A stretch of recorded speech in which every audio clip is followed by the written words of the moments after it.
As promised, today I'm going to do the Canadian tentacles into Iran, or more appropriately, the Iranian tentacles into Canada, because so much is going on in Iran right now. And in case you didn't hear, just before I sat down to do this video, apparently the entire Russian parliament or government has stepped down, resigned.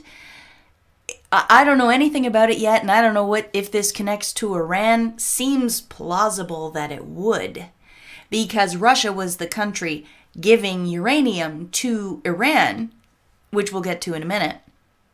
But anyway, there's a lot to the video that I'm going to be sharing today, and a lot of it is just quick mentions of certain things. By the end, we'll have a much more packed graphic than this one, but I'm going to talk about the plane crash. I'm going to look at some of the people who were on the plane and go over that a little bit, because there were a lot of people destined for Canada on that plane. 138 out of what was it, 176 or something? That's pretty major. And the fact that the plane was routing through Ukraine is pretty strange as well. That's not typical at all. We'll look at that. We're going to look at uranium and connections to Canada. A couple creepy billionaires make appearances in this. Frank Justra, George Soros. And near the end, I'm going to talk about another plane crash that probably isn't related, but it is interesting. There's a couple things near the end of this video that are either updates on things that I covered recently or just maybe a red herring, but they're not worth videos of their own, and I want to tell them to you. So without further ado, because we've got a lot to cover, let's start. And I want to begin with something that has nothing to do with the Iranian plane crash, but in my opinion, it kind of is going to set the tone for that whole story, for the plane crash story and Canadian relations with Iran and where our government is at this point. Back in August 2019, there was a story about a guy that escaped from Iran. Here's the Toronto Star's coverage of this story, how a BC restaurateur helped Saeed Malikpour escape Iran after 11 years in Tehran's notorious Evin prison. Okay, August 8th, 2019. First of all, you notice how they shift the focus from the fact that this prisoner escaped Iran onto the restaurateur. They talk about how the restaurateur and a few other Canadians of Iranian descent got together and they raised $35,000 for bail money. It's sort of a bail thing, a surety for Saeed Malikpour.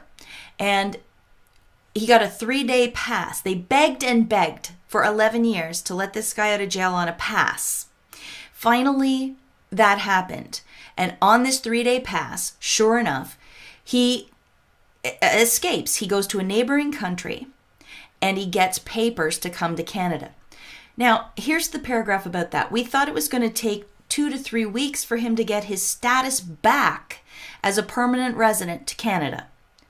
But thankfully, through the Canadian government, it happened in 2 or 3 days. So he escaped to an unnamed country. While in this unnamed country, he had to apply for Canadian permanent residency status because he didn't have it. What does that mean? That means he's not even a Canadian. This guy never was a Canadian. And yet, the Canadians, through this unnamed third country, sped up the process for this prisoner, convicted prisoner in Iran. And they got his permanent residency status reinstated in 2 or 3 days. And then the guy flew to Canada and now he's living happily ever after. Contrast the Canadian Toronto Star coverage with the BBC coverage. An Iranian-born Canadian resident has escaped from Iran after being imprisoned there for 11 years. Saeed Malikpour was sentenced to life in prison over a program he created for uploading photos to the web that Iranian authorities said was used on Persian-language pornographic websites.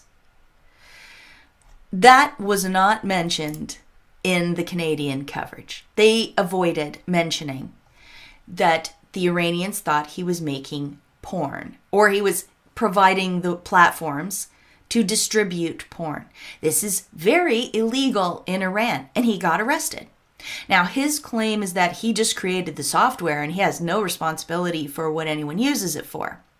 But isn't it interesting that they don't mention this in the Canadian coverage? And in most coverage, they avoid mentioning it. Also in that BBC coverage, they get quotes from Iran because aren't you curious what Iran thinks of all this? In comments shared by the Iranian Judiciary's office news agency Mizan Online, spokesman Esmaili said Malekpour was on a 3-day prison leave and barred from leaving the country. Apparently, he has used illegal ways to leave the country, Esmaili added. Okay, there it is. It was illegal to do what he did, and the Canadian government aided his illegal escape from Iran. I would think that this would be a diplomatic poop storm. I would not think that this would just be like, oh, well. And in this is from Al Jazeera, and they go maybe a tiny bit further. This individual was barred from leaving the country and has apparently left via unofficial channels and has not returned. So the Iranian judicial minister is saying he left on unofficial means. But he must know that Canada aided him once he got to the second country. So what was that other country? Why did Canadian officials act so quickly when Malekpour was never even a citizen of the country? Keep that in mind and then think about the Iranian plane crash. So here's a bit of a timeline for the shoot down, the plane that just got shot down in Iran over the weekend. It says it was on January 8th.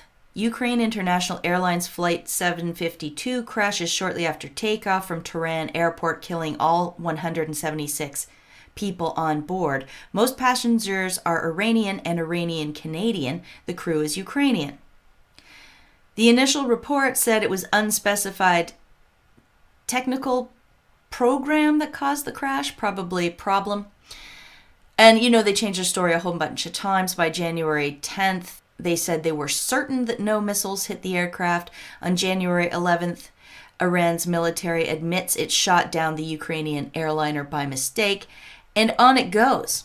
On it goes. The story keeps changing. It's completely impossible to discern the truth of what happened over this. And there's an update to that, which I'll do at the end of the video as well. My friend from Twitter, at Tons1999, Brad Johnson, he looked into this right away. It seems to be a bit of an area where he knows how to do investigation. He says, over 80% of the passengers had Canada as their final destination. I have spent hours at Kiwi.com going over various flight scenarios. And while there are rare cases of someone would choose to stop at Kiev before proceeding to Toronto, it's rare. What is unique about the Kiev stop with regards to Canada? Ukraine is one country in the world that could be considered to some degree a vassal state to Canada, at least to the extent that there are many Ukrainian Canadian officials. That is, Ukraine officials are not going to trip a Canadian intel op. This could be many things, but let's just say, for example, a person or persons is not who they say they are on the manifest. If they connect through London or Vienna, or really anywhere, the facial recognition technology is going to flag those travelers. Ukraine is the one place in the world Canadian intelligence officials could smuggle people into Canada without a separate foreign intel agency or simple border agents doing their job tripping them up. A direct flight to Tehran would achieve the same thing, but those don't exist. I love Brad's breakdown of it because, yeah, he's right. I've done a video before about Ukraine and Canada.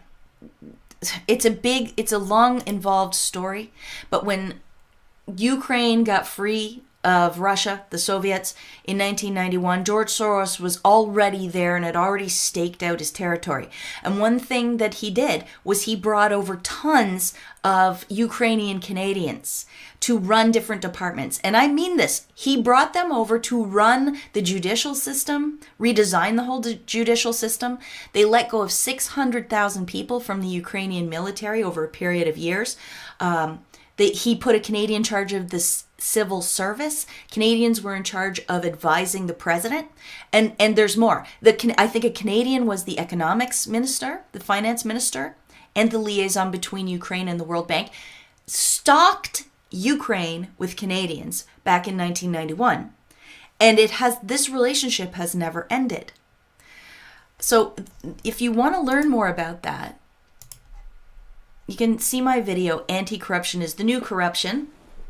And that's only when you consider George Soros is the champion of anti-corruption over in Ukraine. Oh, yes. And one of the stars of the show at that time was a woman called Halnia Freeland. And she is the mother of our current deputy prime minister. And Chrystia Freeland is in a very important position. She was formerly Foreign Affairs Minister and Trade Minister, both at the same time, and she's Deputy Prime Minister now. Now, this person, Michael Doran, he's American, he is commenting on the plane crash as well. He's an expert in Middle East issues at the Hudson Institute, and he's actually pretty funny because he's calling himself a whistleblower. And he says he doesn't want to be outed as the whistleblower. He's kind of making fun of John Brennan and Adam Schiff and all them who are protecting Eric you-know-who, the whistleblower in impeachment.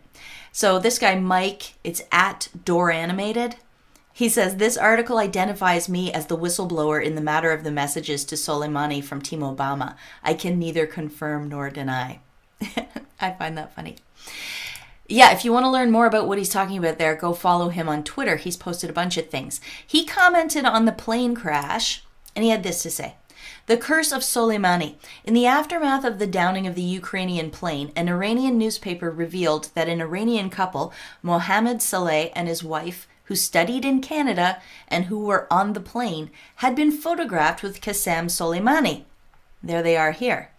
Why? And then he says, apparently Mohammed was a computer science genius. He was planning after graduating from University of Toronto to return to Iran, where a position in one of the Revolutionary Guard's cyber units awaited him. The plane carried a number of Iranians attending Canadian universities. Mohammed reminds us of that special talent the US and Canada have for training up their adversaries, especially China and Iran. Yes, that may be true now, but this began a long time ago in something called Project Aerodynamic. Project Aerodynamic had a lot to do with spying and propaganda, but it also expanded. It was a very long-running project that involved going after the Ukrainian diaspora in the United States and Canada, a lot in Canada, and getting them to be intelligence assets. Here's a document from that Project Aerodynamic from 1958. And you can see that they say, the Ukrainian emigration in Canada is the fourth largest minority group, but because it has not been assimilated and has maintained strong Ukrainian organizations, it is now a political force of considerable power, since Ukrainians tend to vote as a bloc. And it's also considerably powerful to get propaganda into Ukraine and get knowledge out of Ukraine. That was another part of the project. I'm just saying, they could be doing the same project with regards to Iran. How big is the Iranian diaspora in Canada? Residents of Iranian ancestry, 210,405 in 2016. And that's in a country of 37 million. Contrast that, Germany, 237,000 in a country that has more than double the population of Canada. It's a significant number of people of Iranian descent living in Canada as of 2016. Now look at this. This is from January 2020. The number of Iranians seeking asylum in Canada has almost tripled in recent years, even before open military conflict exploded. And the people who wrote this report said they were concerned about non-genuine travel to Canada. Non-genuine travel to Canada. What does that mean? Okay, so now let's look at some of the people who were on the flights. I'm sorry, I didn't bother to grab the headline and the organization that printed this material. But if you check for people, Canadians who died on the flights, you're going to find the same propaganda everywhere. You'll find it everywhere. It doesn't matter who printed this because they're all printing almost word for word the same stories. Okay? So this is about the University of Toronto people. 6 of their students apparently died. Here's their names if you want to look them up. Here's one of them, Mohammed Amin Beiroudi.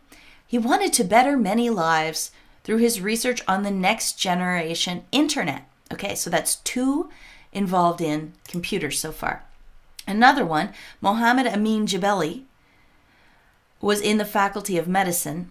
He had practiced medicine and served as a medic in Iran. And in that story, it explains that he had been in the Iranian army and his professor in the University of Toronto had been in the Iranian Navy. See, if I were in charge of a country, I just don't think I would allow former military from Iran to come to my country. It's just better safe than sorry. It just is. In fact, I think a lot of them are coming to Canada now because that's the deal in the United States. See, the United States is using their heads. We're not in Canada. And that changed drastically, by the way, when Trudeau came into power. Of course it did. We had a completely different policy towards Iran under the previous government. Trudeau came into power and he reopened diplomatic relationship with Iran, allowing Tehran to reopen their embassy, I believe, in Toronto. Or maybe Ottawa? I think it was the Toronto embassy they reopened. That had not been the case. Here's another one in the Faculty of Medicine, Asad Larry. Listen to this guy. This is one guy, Asad Larry, on the plane, Iranian Canadian. We don't know if he was a Canadian or if he was just studying Canada on a visa. Listen to what he supposedly did. Helped to found the Canadian Association for Physician Innovators and Entrepreneurs. Remember, he's only in the 2nd year of an 8-year program.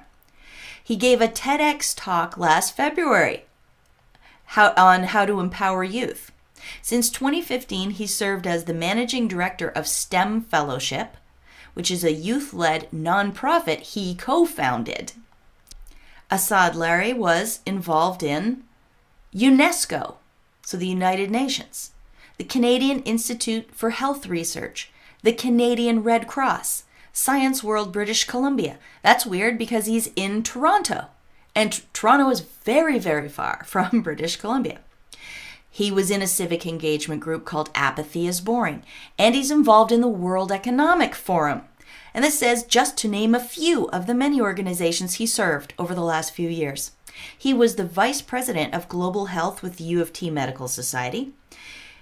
He was recognized by the International Scientific Olympiad Medals, 3M National Student Fellowship, Governor General's Bronze Academic Medal, University of British Columbia Faces of Today Leadership Award, Society for Scholarly Publishing Fellowship, and was included as a 2018 Royal Bank of Canada Top 25 Immigrant Finalist. Can you say globalist puppet? I know for a fact that the World Economic Forum scours the world for people, young people, that they can shape and mold and place where they want them. I'm not going to go into it, but that's a program they've been running for many years. I mean, the connections of that one guy are just astounding. How can one guy do so much? How? It's not real. It's not realistic. I don't know what it means, but it definitely spells deep state. Now, in Edmonton, it says they had 13 people die. 10 of the local victims were part of the university community, including 2 professors, 2 alumni, and 6 current students. Most of these guys were apparently in mechanical and electrical engineering, but I myself have not checked that. I'm not sure what they were involved in. David Turpin is the president of University of Alberta. Now, Turpin is married to a woman who sits on the boards of the Edmonton Airport, RBC Global, and Canada Post. Her name is Suramitra Sanatani. And Turpin is resigning this year, retiring June 2020. RBC, we just heard that this kid, Assad Lari, was an RBC top 25 immigrant finalist. So there's an interesting connection there. And of course, let's not forget, this was an air disaster. This was an airline incident. And David Turpin's wife is on the board of the Edmonton airport, too. Some of them would have been flying into that airport. It's just interesting. It's just an interesting connection. The University of Alberta is an interesting university because I covered it back in this video quite extensively. It seems to be a place where the Project Aerodynamic people shared research, shared connections, and worked together in the Institute of Ukrainian Studies. It was not an academic department. That's what it says. I'm just saying that if the University of Alberta was already familiar with the ways to connect a diaspora, the Ukrainian diaspora, maybe they were doing the same thing, building the same sort of network with the Iranian diaspora. So many university-connected people on these planes. What I want to point out in this article is that Trudeau has asked the Clerk of Privy Council to set up an emergency task force of senior officials to help the families and loved ones of those who were killed. The government will also set up a dedicated process in order to resolve issues regarding travel visas. So it looks like this is giving my government, the Canadian government, the excuse to have like a whole separate, detached department that's just going to deal now with people in this position. People coming from potentially hostile regimes to study potentially dangerous scientific subjects in Canada, who are dual nationals and who we don't know where their loyalties lie. Also, what's this special department? Is he actually going to give them money? People die in plane crashes. If these were just single national Canadians, Canadians born in Canada, never have any loyalty to any other country, and they died in a plane crash, I'm really not sure that my government would rush to set up a special department and fund for them. Something else is afoot here. That's globalism for you. Remember in my last video, I talked about the Iran deal and how part of the mystery of it was we didn't know if the inspectors were going to be able to interview the scientists and engineers who were working with the Islamic Revolutionary Guard Corps to design a weapon. You remember that? And then we get this plane crash and it's full of scientists. And some of the stories seem pretty unbelievable. You know, they're just very flowery sounding. Is it all about getting Iranian scientists into Canada so that they can continue their work for Iran? Just speculating. Okay, so that's the plane crash. Let's look now at Canadian politicians that have questionable dealings with Iran. Okay, or they may not sound questionable, but at the time, because of our diplomatic relationship with Iran, they were. Here's one story. Montreal Mayor Denis Coderre had a quiet mission to Iran, and now people have noticed. So the article is from October 2016. According to an October 2nd report by the Tasnim news agency, which is linked to the Islamic Revolutionary Guard Corps. So he got together with the mayor of Tehran, it's a guy called Mohammad Ghalibaf, and they signed this agreement. Now, Ghalibaf himself was a Revolutionary Guard officer. Don't even know what the agreement was. What was it? That was October 2016, early October 2016. The Montreal mayor is in Tehran, and he left it off his schedule. He left it off his schedule, but he got caught because the Tehran news agency ran the story. What's that about? And then Stéphane Dion was over there in June talking about a resumption of diplomatic ties. He was talking to Javad Zarif, who's very much involved in the Iran deal, of course. This is all the liberals, by the way. Liberals do this in Canada. Another guy that's problematic in Canada is Jauhari. He's a Liberal MP. This is from December 2019. It says there was an interview with an associate of Masoud Molavi, and it was recorded in Turkey. Molavi was an outspoken opponent of the Iranian regime, and according to Turkish media, was a former Iranian spy who had defected. He was killed in a drive-by shooting in Istanbul in November, but his associate said during the interview that the Iranians have placed agents in foreign governments and specifically mentioned Jauhari. This is a Canadian member of parliament in the Liberal Party. There's another guy in Canada that we have to watch out for. Incidentally, when the plane crashed, reporters went to his office, his member of parliament business office, and they wanted to know what his take on it was. What happened? He called the cops on them. And it says, in fact, they called the police, like you hear about in Iran. They took down our names. Interesting, that guy looks Chinese or something. And yes, they took down the names of the reporters that were just there to get a comment on the plane crash. During the election cycle in Canada, so in October 2019, there was an email sent out about Majid Jauhari by allegedly by prominent other liberals, saying they were concerned about him. One of the people was the Ontario Minister of Research, Innovation and Science. Scientists. Plane crash. Killed a bunch of scientists. Operation Aerodynamic. The Iranian diaspora. What's it all about? I don't propose to know, but it doesn't look good. It looks like Canada is helping Iran with its science programs or something like that. Finally, we have a member of the Privy Council. She's also a Liberal in Canada. The Privy Council, a cabinet member in the Liberal government, Maryam Monsef. Monsef has been criticized for stating that she was born in Afghanistan when in fact she was born in Iran. It is illegal to do that. She should be deported.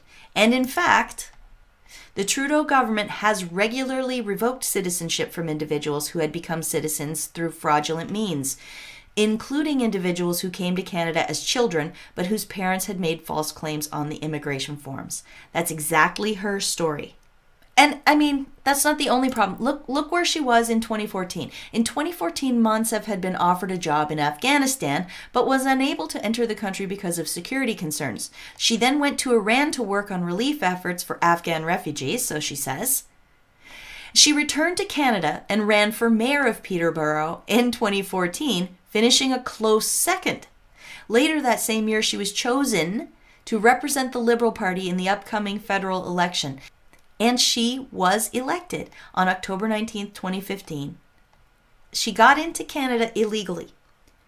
In the years running up to the federal election, where Trudeau won the first time, she was in Afghanistan and Iran. And then she was put into the cabinet of the new government. Definitely sketchy. Justin Trudeau's brother, Sacha Trudeau, is a filmmaker and a self-described radical. He recently made, well, it's not that recent, but 2013, a film called The New Great Game about Iran's courageous decision to defy America and Israel. Sacha made it in cooperation with Press TV, the state-run propaganda agency of Iran. And of course, we got to talk about George Soros. George Soros met with Chrystia Freeland, our current deputy PM, and Justin Trudeau, our current PM, in 2016 at Davos, a World Economic Forum meeting. Those two people are still in power. And as I told you in my last video, George Soros and the Koch brothers partnered to launch a foreign policy think tank. It's called the Quincy Institute for Responsible Statecraft. And his executive vice president of the Quincy Institute is a guy called Trita Parsi. He also runs the National Iranian American Council, NIAC, Trita Parsi. I talked about him in my last video if you want to refresh your memory. Well, guess what happened yesterday? Congress seeks investigation into pro-Iran lobby group tied to Tehran regime. And it says it's the NIAC, which is registered as a U.S. nonprofit, maintains close ties to senior Iranian government officials. That just happened yesterday, January 14th, 2020. They're finally going to look into this guy. And now this guy is partnered with Soros. The net seems to be tightening, but hey, what do I know? It's very possible that all these people are going to walk in the end. It's very, very possible because, well, maybe I'm just getting impatient. I don't know. So far we've looked at all of these Canadian connections to Iran, and I talked a little bit about the University of Alberta being tied to this Project Aerodynamic, which utilized Ukrainian emigres to Canada. And who is huge in the Ukraine is George Soros, right? And he's got a very tight relationship with Chrystia Freeland, whose diaspora mainly lives in this area. And then the plane crash happened, and there were all these 138 of those people on that plane were bound for Canada. Almost the whole plane load of people were bound for Canada, and they were detouring through the Ukraine. All right, so we know all of that.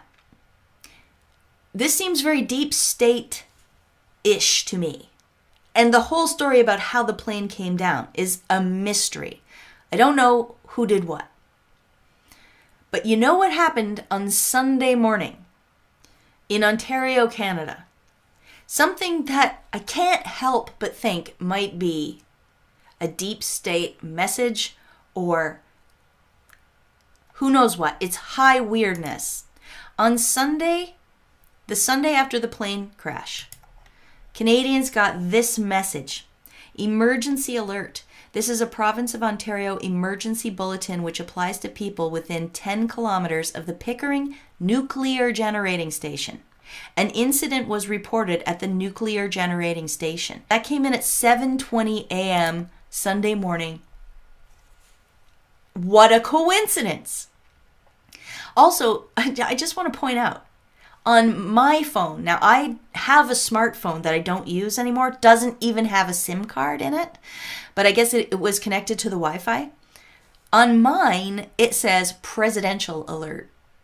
Presidential alert. I find that really weird. Nobody else seems to really think this is so odd. They think it has to do with it pinging off a US cell phone tower, but nobody else, and I put out the call, nobody else got that on their cell phone. See, people were saying maybe they used a template that said presidential alert. Well, why would they do that? And then other people said the ping on the cell phone tower. If it was a template, wouldn't everybody's be the same? I don't know. I don't know what the deal is, but I just find it weird. And I find it weird that all of a sudden that there's this inexplicable false message trying to panic the public. Could it be a hack? I think it's kind of interesting that we got this emergency alert right after this happened.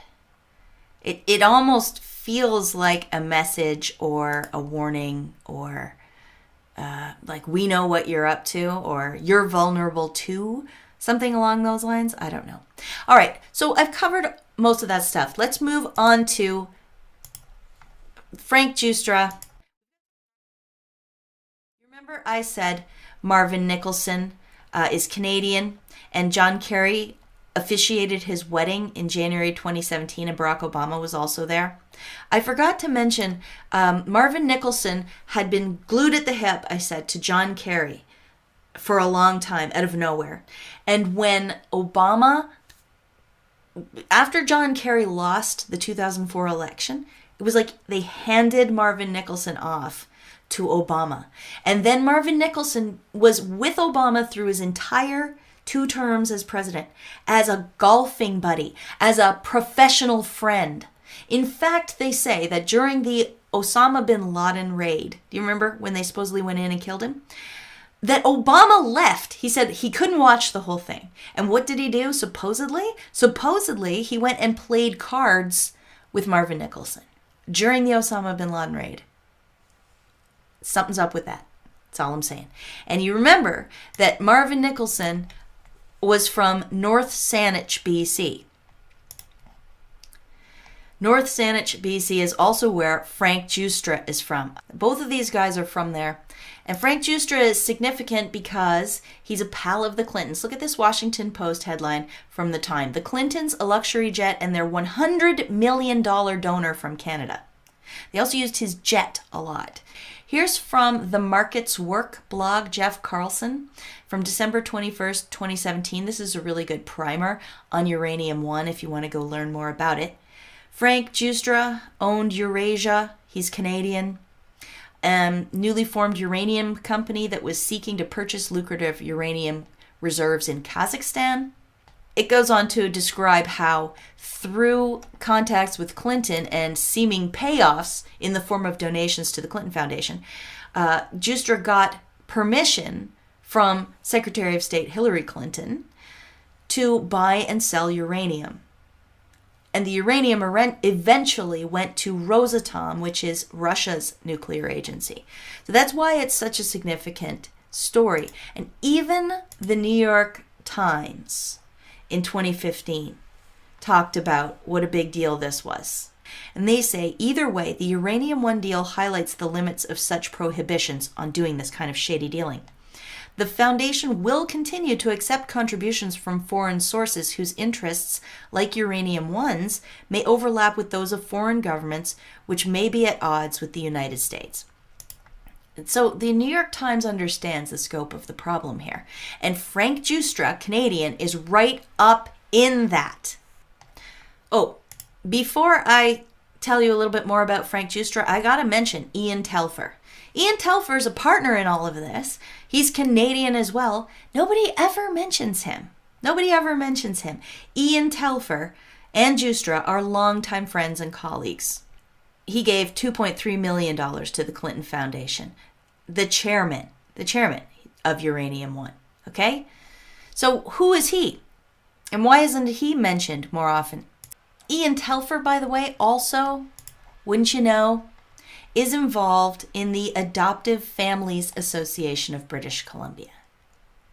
All these guys are involved in charities. Frank Giustra has one, the Radcliffe Foundation, and one of the things it does is it has this home called Pt.2 with the pedo-like symbol, the FBI symbol that it has found pedophiles use for boy lover. Look, that's what he chose for his organization. Pt.2 in Greece, in Thessaloniki, Greece. Thessaloniki, Greece. And it's, of course, a home for refugees, unaccounted for children. And his buddy, Ian Telfer, is with the BC Adoptive Families Association. Nothing is just for one purpose. And Pt.2, Frank Giustra's thing in Greece, is in a very strategic location. Uranium. Frank Giustra opened this home for refugees in an area of Greece where they suspected there was going to be large uranium deposits. And this is from November 2019. Uranium found in wells serving small village in northern Greece, just east of Thessaloniki, Greece. Even back then, though, when he opened this home, uranium was found in the drinking water in Thermi Vasilica region. This might be the same thing, I don't know. But he knew what he was doing. He knew why he was locating there. It was not just the refugees, but also the uranium. Two of the most trafficked things in the world, sadly. If you want to learn more about Frank Giustra, Pt.2, and Greece, I did a video on it. Trudeau Anything, that was back in September 2018, if you want to find it. P.S. Do you remember I said Frank Giustra was the guy who had volunteered to give Meghan and Harry a place to live in Canada while they settled their affairs? He denies it. Frank Giustra denies it. He's not the mystery billionaire. Well, who is then? Daily Mail here says that whoever it is has gone to extraordinary lengths to conceal his identity with methods typically deployed by money launderers and tax evaders. Wow, your association with the royal family is that embarrassing, is it? I don't blame you, whoever you are. That brings me to my random other plane crash story. I don't know who this other millionaire, billionaire might be that's helping the royal family out. And I'm not saying this is the guy. But there was this story that I never got to cover. A plane crash at Gabriel Island. So here's North Saanich, here's Gabriel Island. It's like a 2-hour drive apart, but I'm sure it's not a very long plane flight apart. And the crash was in December 2019. The pilot was heir to German cookie empire, wouldn't you know? The guy's name's Alex Balson, a successor to the Balson biscuit empire and great-grandson of company founder Herman Balson. I looked up this company. Here's a bit of fun. Are you ready? Leibniz Keks. Ha! Keks. That's the name of the biscuit company that this pilot is heir to. But there's more about this. You look into this biscuit company and you find out German politician Ernst Albrecht was CEO of Balson in the 1970s, and the press gave him the name Cookie Monster. Between 1943 and 1945, Balson employed approximately 200 forced laborers. The majority of the laborers were women from Nazi-occupied Ukraine. Come on. Why do the same themes keep coming up? You know, if you look into it, most of these champions of industry, most of the people who made their fortunes in World War II, they all got away with it. They used slave labor. They put people into mines knowing that the mining would kill them. They did experiments on them. They worked them literally to death. They kidnapped them from other countries, brought them into Germany, forced them to work. They starved. They got ill. They never paid them. These captains of these industries are still out there. This is just another case in point. And interesting, of course, that they use slave labor from Ukraine in this particular case. So you follow this guy, this Ernst Albrecht, the CEO of Balson in the 1970s, and you find out that he is the father of politician Ursula von der Leyen. You know who she is now? She's president of the European Commission now. She got sworn in there the 1st of December 2019. When was this plane crash? 13th of December 2019. That's very interesting timing. And oh yeah, Ursula von der Leyen was appointed Germany's first female defense minister, 15th of December 2013. Perfect timing. Rouhani was installed in Iran. Oh, sorry, he got elected in Iran in 2013. Obama-pen pal relationship begins in September 2013. The JCPOA negotiations are from 2013 and to the end of 2015. Well, well, well. All right, I'm almost done. Some updates on the stories surrounding this whole thing. Yesterday, the New York Times put out this thing. Security camera footage verified by the New York Times shows that 2 missiles fired 30 seconds apart took down Flight 752. Right? And sure enough, the video shows 2 missiles, and they're really quite far apart. Like 30 seconds is a long time. But an astute observer pointed out to me that I should look closely at the date stamp on that. Can you see it? 2019, 10, 17. People have said this could just be, nobody programmed the date. That's I get it, that is possible. It really depends on who supposedly shot this video, doesn't it? I mean, first of all, I find it a little odd that the date is even showing on it. I didn't think modern devices do that, but in either case, it's a question mark. Is the New York Times printing straight up fake news? What's the story there? And the next follow-up is, someone posted a long, great thread on Twitter. This is J2K at J2KQ17. They posted this thread on January 12th, and it says, in 2016, it was revealed that General James Cartwright, former head of U.S. Strategic Command, leaked information related to Stuxnet. He later pled guilty to lying to the FBI. On January 17th, 2017, he was granted a full pardon by President Obama. So that's just a few days before Trump took office. Trump was inaugurated. Obama gives this guy a full pardon. Former head of Strategic Command leaking details about Stuxnet. Stuxnet was being used to disrupt the centrifuges at the Iran nuclear facilities and other things, apparently.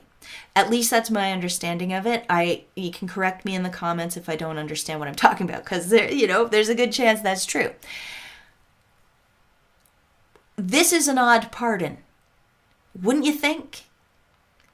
If that story is true, to pardon a guy who leaked that information, that highly strategic information. But guess who General James Cartwright is related to? Peter Strzok. The father of Peter Strzok is Peter Strzok Sr. The brother of Peter Strzok Sr. is Mark Strzok. The wife of Mark Strzok is Mariana Strzok. Mariana Strzok is the daughter of General James Cartwright. Oh, the tangled webs. Just keep this all in mind so you can remember where we've been in this video. Most of the plane crash victims out of Iran were going to Canada, and they were academics, and they were involved in science, the sciences, a lot of computer science and a lot of medical science. So that doesn't seem to immediately relate to uranium or nuclear enrichment, does it? But maybe that's worth a dig. What else could they be using it for? In either case, it sort of brings to mind this Project Aerodynamic, where the CIA and the globalist intelligence services were using Ukrainian emigres to other countries as operatives, more or less, to destabilize that region back in Ukraine. One of those people was Chrystia Freeland's mother, Halnia Freeland, who was funded by George Soros. Okay? And he practically, he has a whole shadow government going in Ukraine. So isn't it interesting that it was a Ukraine plane that was shot down full of scientists headed to Canada from Iran? It's just unbelievable to me. And then, almost as if it was a message, like, we see what you're doing, the Pickering Nuclear Generating Station sends out an erroneous warning to the people of Ontario that there's a problem at the nuclear power station right after the plane crash, like within days. Don't forget, too, that George Soros is involved with this Trita Parsi guy. His picture's supposed to be there. I forgot. And Trita Parsi is suddenly, as of yesterday, being investigated by Congress. And then the other half of this, besides all the other Canadian politicians involved with Iran, is the Frank Giustra Uranium One Clinton Foundation side, which relates to Russia giving uranium to Iran. And Frank Giustra, with his ties to Greece and refugee centers there, which happen to be right in another deposit of uranium. You can see that these graphics are getting quite crowded by the time I'm finished these days. Okay, everybody, I'm going to stop talking now. I hope you enjoyed this video. If you did, please leave me a thumbs up. Don't forget to do that. Don't forget to comment, share the video, subscribe, both here and at BitChute if you haven't already. My PayPal.me information is going to be in the description box if you would like to make a financial contribution to help me keep doing this research. I truly appreciate everyone who has done that and who has sent me letters. Yes, that's right. You can send me snail mail through my post office box address, which is found on my website, amazingpolly.net, on the contact page. I'll leave a link to that in the description below. What else? I'm on BitChute. Don't forget, BitChute is the place to go, because we don't know what's going to happen with YouTube, especially as the 2020 election year in America ramps up. I think censorship will probably also ramp up at the same time. I guess that's it, guys. Thanks a lot for listening, and until next time, peace out.